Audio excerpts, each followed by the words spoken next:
Dito pong muli tayo. Dito tayo sa ating gulayan. Ibibigay ako sa iyo. Mamimigay tayo ng pamasko. Pagdamutan niyo na aking nakayanan. Ayan. Shout out kay Kuya Nilo. Ayan. Merry Christmas Kuya Nilo. Thank you, sir. Ayan. Paano mag-casya? Ibibigay kay Leo mamaya kay Kuya Lods. Ayan. Ito po ulit tayo sa ating gulayan. Sige, Kuya Nilo, Merry Christmas! Ayan. At mag-monitor tayo ng ating mga gulay. Ayan. At mag-harvest na rin po muli tayo. Ayan, so sumadya ako dito at nagbigay po tayo ng konting aguinaldo. Christmas gift sa aming dalawang utility. Mamaya kay Kuya Lods, bibigyan natin si Kuya Lods.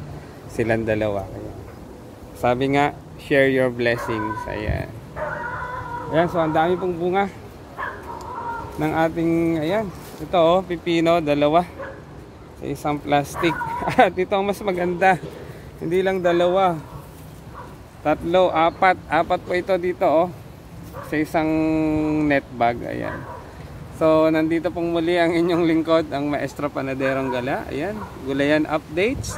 At mag-harvest tayo ng mga gulay, iba't ibang gulay. At nagdala din tayo ng kaunting regalo or aguinaldo sa aming dalawang utility. Ayan, shout out kay Kuya Nilo at kay Kuya Lods. At nagdala din po ako ng aking ginagamit o aming ginagamit na organic fertilizer.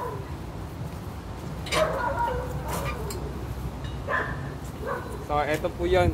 Ito po yung dinala kong organic fertilizer. Ayan. So tuba. Ayan, tatagay na tayo. Ito po yung binabad na overripe na papaya. Dahil madami po ako dating mga papaya. Yung nasobrahan ng hinog, binababad ko at ginagawa naming FFJ or organic fertilizer. So napaka-effective po. Ito po makikita nyo. Oh, ayan po. Ayan oh, mga pipino. Ang dami pa ring bunga. Although meron na po silang kapalit. Ayan. So kailangan din po nating lagyan ng net. Oh. Tingnan nyo po ang pipino doon. Oh, wala na siyang net bag. Kaya i-harvest na natin yung mga may net bag at ilipat po natin. So eto pa oh. So sayang po kapag hindi natin nalagyan siya ng net bag. Tutusukin po yan ng fruit fly. Isang nakakasira. O ito, tingnan nyo po ito. Yan, mabuti hindi pa natutusok. Wala pa siyang tusok na aking nakikita. At ito, tingnan nyo po kung gaano kalaki, kahaba, palakalaki ang native patola namin. Ayan. So, ayan, mag-tour po muna ulit tayo. At mag-harvest din tayo, syempre. Ayan, ang dami ng bunga, oh. Ayan, so yung meron din pa pong patola doon na hindi nalalagyan. Oh, ito. I-harvest na po natin ang kailangan ng i-harvest. Ayan. Ayan, yung iba po ay nahinog na. Ayan, oh. Nahinog natin din na na-harvest. Tuloy-tuloy pa rin po, parang Pasko. Tuloy-tuloy pa rin ang Pasko. Oh, ayan. So, bago ako mag-harvest ay mag-tour muna po tayo. Ayan, oh. Patola, native patola. Napakadami ng nakasabit. Ibig sabihin, ayan, may mga parol na. Ayan, magdilig din po tayo mamaya. O eto, kailangan ng lagyan ng net bag. Baka tusukin pa ng fruit fly. Ayan, ayun, i-harvest na rin po natin yung iba. Ayan. So, pakita ko rin po yung mga bagong tanim na pipino. Ayan, oh. Ayan na po yung pamalit natin sa mga bagong doon sa lumang tanim nating pipino. Ayan. So at least po ay meron ng naka-reading pamalit. So hindi po gumanda yung aming sitaw dito, kaya pinalitan ko po ng pipino. Ayan po yung native patola, nandun pa rin po sa may pulo ng mahogany. Ayan. Ito, native patola. So i-adjust din po natin yung net kasi dadaan yung Pasko, ang Christmas. So kailangan siya ay ma-adjust ng konti pababa yung ating net para hindi naman masuklo. Ayan, namumulaklak na po rin ang aming kalabasa. Ayan. So dito, alam ko meron ditong isa, oh. Plastic ang ginamit ko. Ayan. Namamasyal po ang inyong lingkod. Hindi po namamasyal, talagang sinadya ko ito.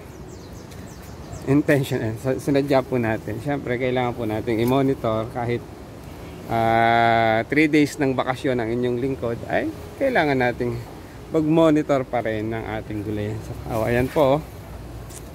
Ayan, so marami pa rin po talagang lalagyan natin na net bag.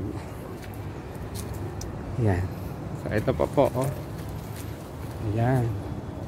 So yung isang yun, oh, na native patula, hindi nalagyan ng net bag, kaya kinain. Tinusok ng fruit fly. Ayan. Merry Christmas po sa ating lahat. Ayan.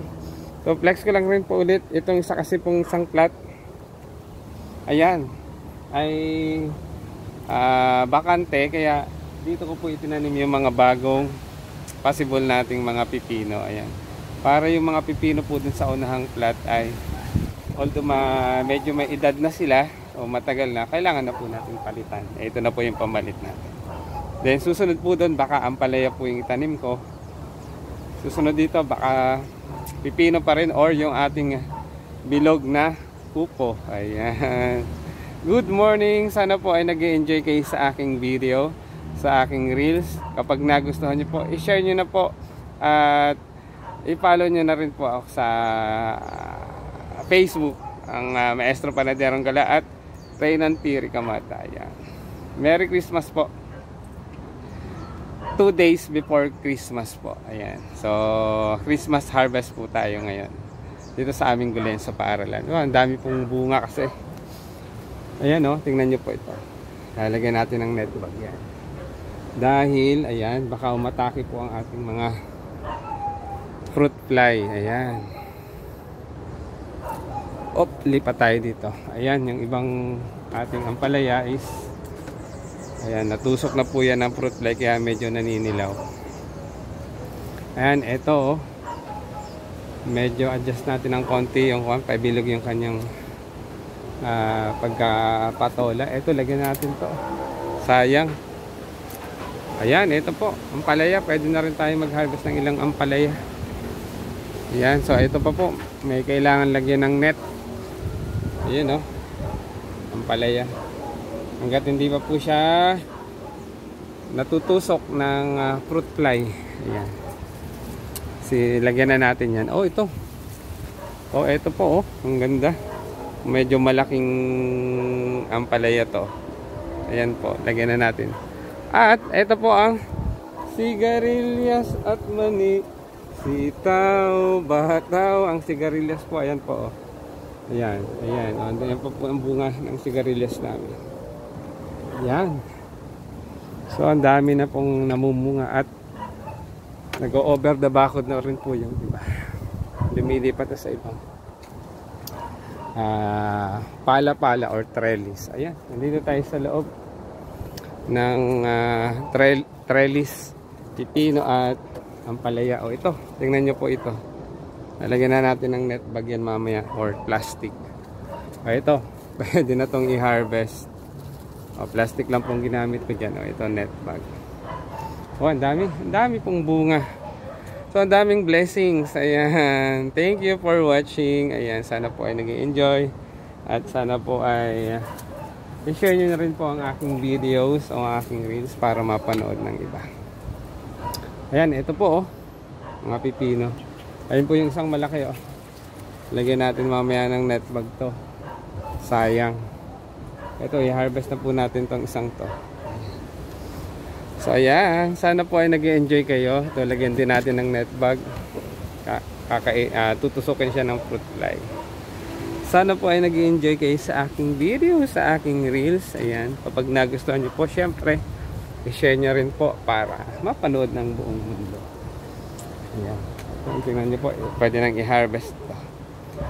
Ayan, mapagpalang araw po sa ating lahat. 2 days before Christmas ang inyong lingkod ay nandito pa rin sa gulayan sa paaralan. Ayan. Para mag-monitor ng ating mga gulay sa ating gulayan sa paaralan. At hindi lang po gulay ang meron dito sa aming paaralan. Ayan. ang mga magagandang flowers. Ayan. Ayan. So, puntahan din po natin doon yung ibang mga halaman, yung ating mga kamatis na sa mga solanaceous. Ayan. O, tingnan nyo po ang aming, ayan, ang dami pong bulaklak dyan sa paligid ng aming greenhouse. And mamaya po ay magdagdag po tayo ng solution. Kaya po ako ay pumupunta dito at nagmo-monitor. Kasi ito pong ating hydroponic solution or lettuce ay need nating dagdagan ng tawag dito ng solution ng Snap A and Snap B. Ayan. Para po kahit sa Pasko, ayan, sponsored by, ayan, may McDo dito. Ayan. Lagyan po natin ng solution yan. At harvest na rin po natin yung mga hinog na kamatis. Ayan. O, dito tayo sa mga solanaceous. Sa mga kamatisan kung tawagin. Ayan po. Ayan. So, mamaya mag-harvest na rin po tayo ng mga pwede nang i-harvest na. Ayan, kamatis. Ayan. So, ayan po. Mga kamatis po yan with kangkong. Ayan. So, ayan po ang aming mga kamatis. Tingin tayo ng pwede ng pang-asim ng Maestro Panaderong Galaya. Tour po muna tayo and then mag-harvest na po tayo mamaya. Ayan na po ang mga eggplant. Ayan. Eggplant. Ayan po. Ayan. So, pasyal-pasyal po tayo. Ang ating sweet papaya. Ayan. Red lady papaya. Ito po ang aming mga eggplant. Ayan. Mamaya baka po may ma-harvest tayo. Yung variety niya, yung isang variety yung inaraw-araw. Ayan, ito po sa ating rotonda ang ating herbs. Ayan, mint. Ayan, ang ganda po ng rosemary, namumulaklak na sila. Yan po ay mga herbs. And then dun po sa panghuling bilog ay ang Thai basil. At meron kaming dragon fruit. Ayan. So, ikutan po natin bago tayo mag-harvest. Ayan, so tuloy-tuloy pa rin po. Ito naman po ay mga sili. Ayan o. Flex natin po, mayroon na siyang bunga. Or bell pepper. Ayan. Ayan po, namumunga na. Nililinis na ni Kuya Ludes. Ayan, shout out kay Kuya Ludes. Punta naman po tayo dito sa, ayan o, sa ating mga kamote tops. Ayan. Kamotehan kung tawagin. Ayan po, kapal ng dahon ang talbos ng kamote. Kung sinong gusto ng kamote tops. Ayan, mag-harvest na rin po tayo ng okra. Ayan. Sa kabila po nito ay may mga okra. Ayan. So, hindi ko po na-harvest ng ilang araw. Kaya eto, medyo malalaki na ang bunga. Pero pwede pa po yung iba nito.